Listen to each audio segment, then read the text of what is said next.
کد کیمدی میخوام بذارم الان.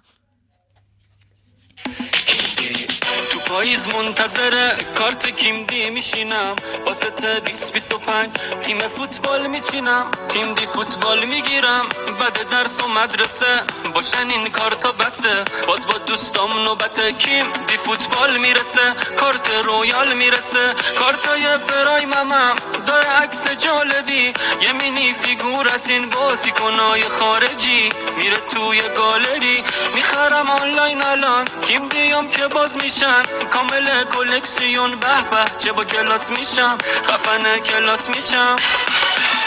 کیم دی رو که تکوندی اسم بازیکن خوندی، با اسکن این کد اونو توی تیم تو نشوندی، کیم دی رو خوابوندی خودتو با یه کامبک.